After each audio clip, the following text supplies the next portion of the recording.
கொடுக்காப்புளி சாப்பிடுவதன் மூலம் காற்றினால் பரவக்கூடிய வைரஸ் தொற்றுநோய் பரவலை கூட தடுத்து விடலாமாம். பித்தப்பை கற்கள் பிரச்சனை உள்ளவர்கள் இந்த கொடுக்காப்புளியினை தொடர்ந்து சாப்பிட்டு வந்தால் பித்தப்பையில் உள்ள கற்கள் முற்றிலுமாக கரைந்து விடுமாம். அது மட்டுமல்லாமல் நம்முடைய கல்லீரலை பாதிக்கக்கூடிய மலேரியா, மஞ்சள் காமாலை போன்ற வைரஸ் நோய்களில் இருந்தும் நம்மை கொடுக்காப்புளி பாதுகாக்கிறதாம்.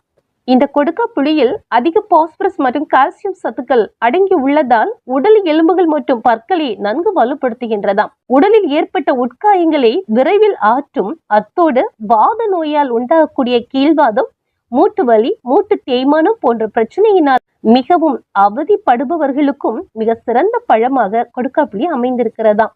அதோடு மட்டுமல்லாமல் பற்களில் ஏற்படும் இரத்த கசிவு, பல்வலி, பல்வீக்கம் போன்ற பல் சம்பந்தமான பிரச்சனைகளையும் தடுக்கும் ஆற்றல் இதற்கு இருக்கிறதாம். சர்க்கரை நோய் உள்ளவர்கள் கூட தயங்காமல் இந்த கொடுக்காப்புளியை சாப்பிட்டு வரலாமாம்.